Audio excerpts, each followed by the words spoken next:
You are strapped naked to wooden spokes as thick as your thigh, your wrists and ankles bound with rope so tight it cuts into your flesh, while thousands of spectators cheer for your destruction. The executioner raises his iron-headed mallet high above your right shin bone, and you can see the anticipation in his eyes as he prepares to deliver the first of 42 calculated blows designed not to kill you quickly, but to systematically shatter every major bone in your body while keeping you conscious for the maximum amount of suffering. The wooden wheel beneath you is already stained dark with the blood of previous victims, and you can smell the metallic stench of death mixed with your own terror-induced vomit as the crowd roars its approval for the entertainment about to unfold. This is not some fictional horror. This was the breaking wheel, the most scientifically brutal execution method ever devised by human imagination, where victims like Peter Neers endured 42 bone-crushing strikes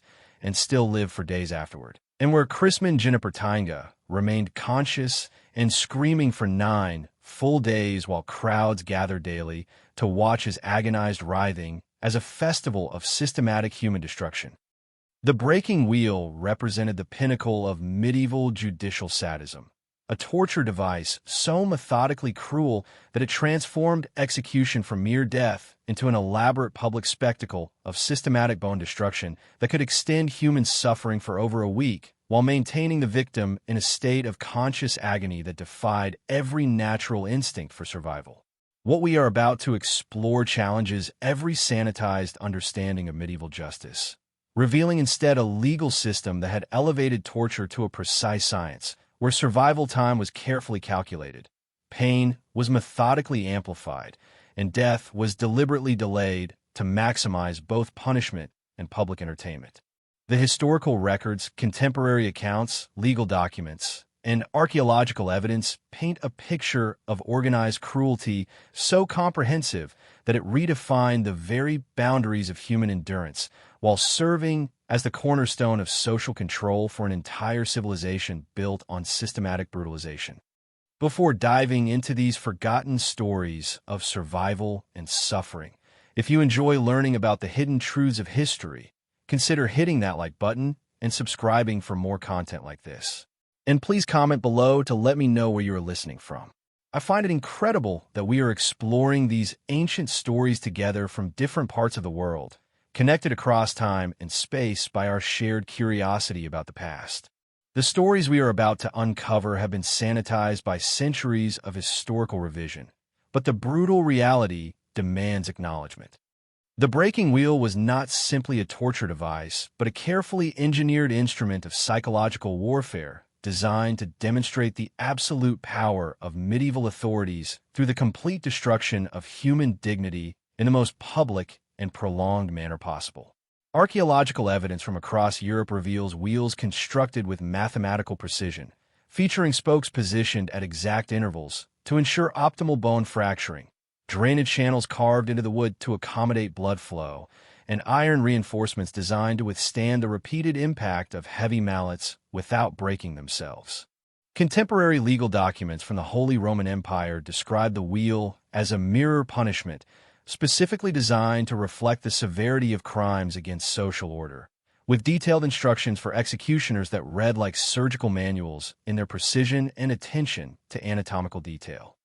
The legal framework surrounding the breaking wheel reveals the systematic nature of its application through statutes that specified not only which crimes warranted this punishment, but precisely how many blows should be administered, in what sequence, and with what instruments to achieve maximum suffering without immediate death. The Saxonspiegel, a 13th-century German legal code, explicitly prescribed the wheel for unprovoked murderers with the chilling directive: "He who commits a murder on the road, without feud or cause, shall be broken upon the wheel." The Constitutio Criminalis Carolina of 1532, which governed the entire Holy Roman Empire, provided even more detailed instructions that transformed execution into a macabre science, specifying that condemned criminals should receive between 20 and 40 strikes depending on their crimes, with executioners required to begin with the limbs and work systematically toward the torso to prolong consciousness as long as possible. The process of breaking began long before the condemned reached the execution site, with a ritualized journey of humiliation designed to psychologically destroy the victim before the physical torture commenced. Contemporary accounts from 16th century Nuremberg describe prisoners being stripped naked and forced to carry their own execution wheel through jeering crowds who threw stones, excrement, and rotting food, while church bells rang to announce the approaching spectacle. The condemned were often subjected to preliminary tortures during this procession, including the application of red-hot iron pincers to their flesh and the pouring of molten metal into superficial wounds to increase their suffering while ensuring they remained conscious for the main event. Legal documents specify that this preliminary torture was not random cruelty, but a calculated component of the punishment designed to demonstrate the complete helplessness of anyone who dared challenge established authority.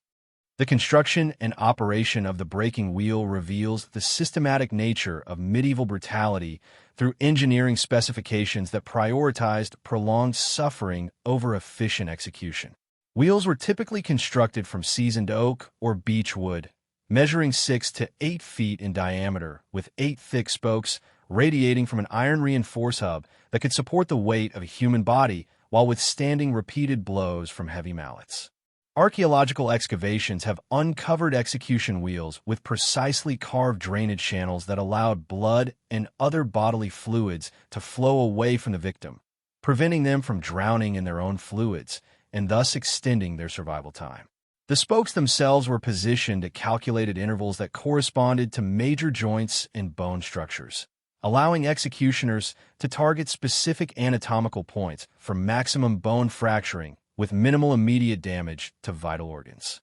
The role of the executioner in breaking wheel procedures reveals the professionalization of torture as a skilled trade requiring extensive training in anatomy, psychology, and crowd management. Medieval executioners underwent years of apprenticeship to master the precise techniques required to fracture bones without causing immediate death, learning to read the physical responses of their victims to determine optimal timing between blows and the ideal amount of force required to shatter specific bones while maintaining consciousness. Contemporary training manuals for executioners, preserved in German archives, include detailed anatomical diagrams showing the sequence of strikes most likely to produce maximum pain while prolonging survival, with specific instructions for adjusting techniques based on the age, gender, and physical condition of the condemned. These documents reveal that executioners were evaluated based on their ability to keep victims conscious for extended periods, with successful practitioners earning higher fees and social status within their communities. The survival times recorded for breaking wheel victims demonstrate the horrifying efficiency of this torture method in extending human suffering far beyond natural limits through careful application of medical knowledge perverted into instruments of prolonged agony. Historical records document a 14th century murderer who remained conscious for 3 full days after undergoing the wheel, during which time he was able to speak, recognize visitors, and experience every moment of his systematic destruction. In 1348, during the height of the Black Death, a Jewish man named Bonadies was subjected to the wheel as part of anti-Semitic persecution, and contemporary chronicles record that he survived for 4 days and nights in a state of conscious agony, while crowds gathered to witness his suffering as entertainment. The physician who attended his execution noted that Dies remained mentally coherent throughout his ordeal, able to recite prayers and respond to questions even as his shattered bones protruded through his skin and infection spread throughout his broken body. The case of Christman Jennipertinga represents perhaps the most extreme documented example of breaking wheel survival, demonstrating the terrifying capacity of this torture method to extend human consciousness far beyond any reasonable expectation of endurance. Jennipertinga, a German serial killer allegedly responsible for 964 murders, was subjected to the wheel in 1581 and survived for 9 consecutive days in a state of conscious agony that challenged every contemporary understanding of human physiology and pain tolerance. Contemporary accounts describe him being deliberately kept alive through the daily administration of strong drink, likely a mixture of alcohol and stimulants designed to prevent him from losing consciousness or dying from shock. Witnesses reported that he remained mentally coherent throughout his ordeal, able to speak, curse his executioners, and even attempt to negotiate for mercy, demonstrating that his prolonged survival was not the result of unconscious delirium, but genuine extended torture. The medical aspects of Juniper Tunga's survival reveal the sophisticated understanding of human anatomy possessed by medieval executioners and the deliberate application of this knowledge to maximize suffering rather than provide relief. Physicians who attended his execution noted that his survival was facilitated by the systematic nature of his bone fractures, which had been carefully positioned to avoid major arteries and vital organs, while creating maximum pain through pressure on nerve clusters and joint destruction. The daily administration of alcohol served multiple functions, preventing fatal shock, maintaining blood pressure sufficient to sustain consciousness, and providing just enough pain relief to prevent the victim from dying while ensuring he remained aware of his suffering. Contemporary medical texts describe this technique as a deliberate perversion of healing arts, where knowledge intended to preserve life was instead used to extend death into a prolonged exhibition of human endurance. The public spectacle surrounding breaking wheel executions transformed these events into major social gatherings that combined entertainment, religious instruction, and political demonstration into comprehensive displays of state power over individual human beings. Contemporary accounts describe execution sites that could accommodate thousands of spectators, with wooden bleachers constructed specifically for viewing executions and vendors selling food, drink, and religious pamphlets to crowds who treated these events as festivals celebrating the triumph of order over chaos. The timing of executions was carefully planned to coincide with market days and religious holidays, ensuring maximum attendance and social impact. Church officials often delivered sermons during the torture process, using the victim's suffering as a visual aid for discussions of divine justice and the consequences of sin, while secular authorities employed the spectacle to demonstrate their absolute power over life and death. The case of Peter Neers illustrates the integration of breaking wheel torture with other forms of systematic brutality designed to create a comprehensive experience of human destruction that served both punitive and educational functions for medieval society. Neers, a German serial killer and alleged practitioner of black magic, was subjected to 3 full days of preliminary torture before being placed on the breaking wheel, a process that included the systematic removal of strips of flesh from his body, the pouring of boiling oil into his wounds, and the roasting of his feet over open coals. Contemporary pamphlets describe crowds gathering each day to witness different phases of his destruction, with attendance increasing as word spread about his remarkable survival and the creativity of his torturers. The legal sentence specifically prescribed 42 strikes with the wheel, a number calculated to ensure maximum bone destruction while maintaining vital organ function long enough to display his broken body to the public for several days after the formal execution. The psychological impact of the breaking wheel extended far beyond its immediate victims to encompass entire communities through a carefully orchestrated campaign of terror designed to prevent any challenge to established authority through the demonstration of consequences so extreme that they defied rational comprehension. Contemporary legal documents reveal that breaking wheel executions were deliberately scheduled and publicized to coincide with periods of social unrest, economic hardship, or political uncertainty, serving as reminders of the fate awaiting anyone who dared question the legitimacy of existing power structures. The practice of displaying broken bodies on elevated poles for weeks or months after execution ensured that the message of absolute state power remained visible long after the initial spectacle, with decomposing remains serving as permanent monuments to the consequences of resistance. Chronicles describe travelers altering their routes to avoid passing these displays, while merchants reported decreased trade in areas where wheels were prominently displayed, indicating the profound psychological impact of these exhibits on entire regional economies. The technical variations in breaking wheel procedures reveal the systematic nature of medieval torture through regional adaptations designed to optimize suffering based on local customs, available materials, and specific legal requirements. French practitioners developed the technique of placing victims on cartwheels suspended between two beams, allowing executioners to strike the limbs over empty spaces for maximum bone fracturing without the support that might limit the extent of damage. German executioners perfected the practice of breaking from below, beginning with the feet and legs before progressing to arms, and finally the torso, a sequence designed to maintain consciousness throughout the entire process while maximizing the psychological impact of watching one's own systematic destruction. Spanish variants included the use of sharpened spokes that penetrated the victim's body during the breaking process, adding internal injury to external bone fractures and creating additional sources of pain while further prolonging the dying process.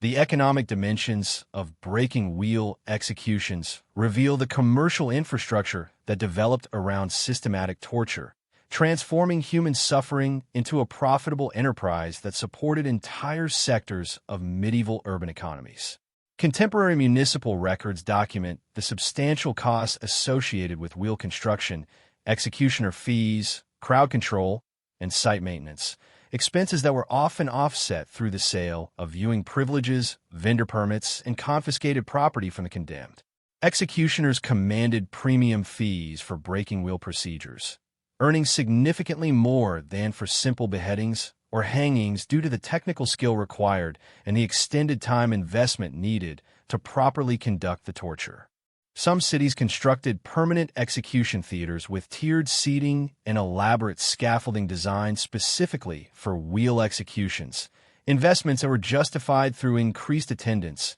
and the associated economic benefits of large crowd gatherings. The religious justifications developed to rationalize breaking wheel torture reveal the intellectual frameworks used to transform extreme cruelty into expressions of divine will and moral instruction for Christian communities throughout medieval Europe. Church authorities developed elaborate theological arguments that portrayed prolonged torture as necessary for the salvation of both victims and witnesses, claiming that extended suffering provided opportunities for repentance that might not be available through quicker execution methods. Contemporary sermons describe breaking wheel victims as living examples of divine justice, with their suffering serving as earthly previews of eternal damnation awaiting unrepentant sinners in the afterlife. Some religious orders went so far as to claim that witnessing torture was itself a form of spiritual exercise, arguing that confronting human suffering in its most extreme forms strengthened faith and encouraged moral behavior among the faithful. The survival strategies employed by breaking wheel victims demonstrate remarkable human resilience in the face of systematic destruction, with some individuals developing techniques for managing pain and maintaining consciousness that challenge contemporary understanding of human endurance limits. Medical accounts describe victims who learned to control their breathing to minimize pain from fractured ribs, while others developed mental techniques for dissociating consciousness from physical sensation during the worst phases of their torture. Some victims attempted to negotiate with their executioners, offering information about accomplices or hidden treasure in exchange for quicker death, while others used their extended survival time to deliver final statements that sometimes became legendary among local populations. The ability of certain individuals to maintain dignity and coherent thought throughout extreme physical destruction created powerful psychological impacts on witnesses that sometimes undermined the intended demonstration of absolute state power. The abolition of the breaking wheel across European jurisdictions reveals the gradual recognition that systematic torture had become counterproductive to the maintenance of social order, as public revulsion began to outweigh the deterrent effects of extreme punishment. Bavaria abolished the practice in 1813, followed by other German states throughout the early 19th century, with the last recorded breaking wheel execution taking place in Prussia in 1841. Contemporary reform advocates argued that the extreme nature of wheel torture was creating sympathy for criminals and undermining respect for legal authority, while medical advances have begun to reveal the scientific impossibility of some claimed survival times. The transition away from breaking wheel executions coincided with broader changes in European legal philosophy that emphasized rehabilitation over retribution and sought to maintain public order through less spectacular, but more consistent forms of punishment.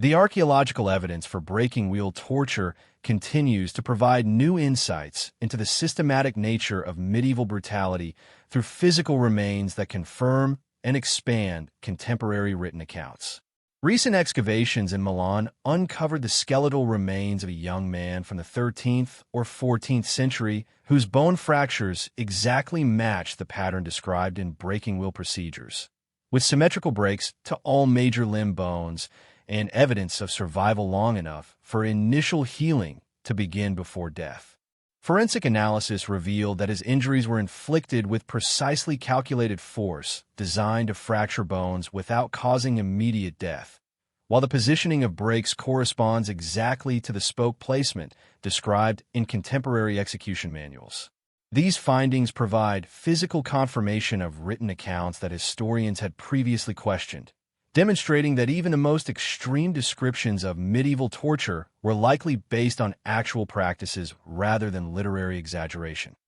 The psychological profiles of breaking wheel executioners reveal the systematic desensitization required to transform ordinary individuals into specialists in prolonged human torture, with contemporary accounts describing the mental techniques and social isolation that characterize this profession. Executioners often came from families with hereditary claims to the position, creating dynasties of torture specialists who passed down technical knowledge and emotional coping strategies through generations of systematic brutalization. Contemporary medical texts describe the high rates of mental illness, alcoholism, and suicide among executioners, while social records indicate their complete isolation from normal community life and their dependence on special legal protections to prevent violence from family members of their victims. Some executioners developed elaborate rituals and superstitions around their work, including specific prayers, costume requirements, and ceremonial preparations designed to psychologically separate their professional activities from their personal identities. The international variations in breaking wheel procedures demonstrate the widespread adoption of systematic torture across European legal systems, while revealing cultural differences in the application of extreme punishment to different categories of criminals. English courts rarely employed the wheel, preferring hanging, drawing, and quartering for treason cases, while French practitioners developed highly specialized techniques for different types of crimes, with specific wheel procedures prescribed for murder, highway robbery, and heresy. Eastern European variants included the practice of preliminary flaying and the use of heated metal components designed to inflict burns simultaneously with bone fractures. Italian city-states developed portable wheels that could be transported to crime scenes for public executions, while Scandinavian countries adapted the technique for use in extreme weather conditions that required covered execution sites and modified crowd control procedures. The documentation and preservation of breaking wheel techniques through official manuals and training materials reveal the bureaucratic systematization of extreme torture within medieval legal institutions. Contemporary archives contain detailed instructional texts complete with anatomical diagrams, procedural checklists, and troubleshooting guides for executioners who encountered unexpected complications during wheel procedures. These documents include specifications for wheel construction, recommendations for optimal striking techniques, and guidelines for managing crowd reactions during particularly prolonged executions. Some manuals contain comparative studies of different torture methods, evaluating the effectiveness of various techniques for achieving specific deterrent effects and providing cost-benefit analyses of different execution options. The clinical tone and systematic organization of these materials demonstrate the complete normalization of extreme cruelty within medieval administrative systems. The medical experiments conducted on breaking wheel victims represent some of the earliest systematic studies of human pain tolerance and anatomical function, with court physicians using condemned criminals as unwilling subjects for research that advanced contemporary understanding of physiology while serving no therapeutic purpose. Contemporary medical texts describe detailed observations of victim responses to different types of bone fractures, including measurements of survival times, consciousness levels, and physiological changes throughout the torture process. Some physicians conducted primitive autopsies on wheel victims to study the internal effects of prolonged torture, creating anatomical knowledge that was applied to improve torture techniques rather than develop medical treatments. These experiments established precedents for using criminal punishment as cover for human experimentation that would continue in various forms throughout European history. The social stratification visible in breaking wheel applications reveals the class-based nature of medieval justice through documented variations in procedure based on the social status, occupation, and economic resources of condemned individuals. Nobility were typically exempt from wheel torture regardless of their crimes, receiving honorable executions by sword or axe that provided quick death without systematic bone destruction. Wealthy merchants and craftsmen could sometimes purchase modifications to their sentences that reduced the number of prescribed strikes or arrange for mercy blows that shortened their suffering. Poor criminals and social outcasts received the full prescribed torture with no modifications, while certain categories of victims, including religious minorities, accused witches, and political prisoners, were subjected to enhanced procedures designed to maximize their suffering as examples to specific target populations. The crowd management techniques developed for breaking wheel executions demonstrate the sophisticated understanding of mass psychology possessed by medieval authorities and their ability to transform public torture into effective tools of social control. Contemporary accounts describe elaborate staging techniques designed to maximize the visual and emotional impact of torture while maintaining order among potentially unruly crowds that could number in the thousands. Professional crowd managers were employed to guide spectator reactions through organized cheering, religious chanting, and synchronized responses that channeled individual horror into collective celebration of justice. Some cities developed architectural innovations, including raised viewing platforms, designated seating areas for different social classes, and acoustic enhancements that ensured the victim's screams could be heard throughout the assembled crowd.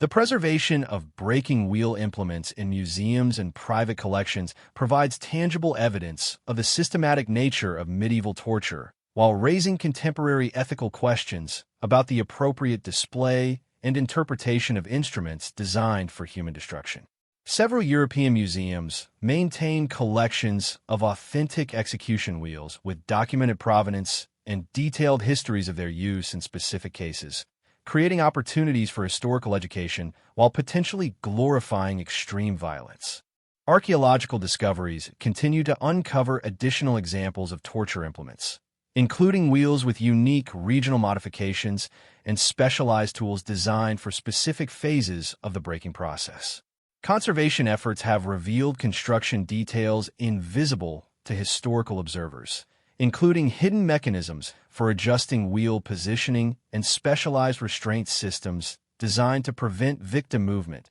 during torture. The literary and cultural legacy of the breaking wheel extends far beyond its historical use through its incorporation into folklore, literature, and popular culture as a symbol of ultimate punishment and systematic cruelty. Contemporary ballads and popular songs immortalize specific wheel victims like Peter Neers and Chrisman Jennifer, creating legendary figures whose stories were embellished and retold across generations of European oral tradition. The wheel became a standard metaphor for extreme suffering in religious literature, political rhetoric, and artistic expression, while its image appeared in heraldic designs, architectural decoration, and ceremonial objects associated with judicial authority. Modern references to breaking on the wheel persist in legal terminology, literary expression, and popular understanding as shorthand for systematic destruction of human dignity through prolonged suffering. The contemporary debates surrounding breaking wheel torture among medieval intellectuals reveal the early development of arguments about cruel and unusual punishment that would eventually influence modern legal philosophy and human rights doctrine. Some medieval scholars argued that extreme torture was counterproductive to the maintenance of social order because it created more sympathy for criminals than fear of punishment, while others maintained that spectacular suffering was necessary to counterbalance the appeal of criminal behavior. Religious authorities debated whether prolonged torture was consistent with Christian mercy and forgiveness, leading to theological disputes that influenced church policy regarding capital punishment. Legal scholars questioned whether torture that extended beyond natural death violated fundamental principles of proportional justice, creating intellectual frameworks that would later inform Enlightenment critiques of systematic cruelty.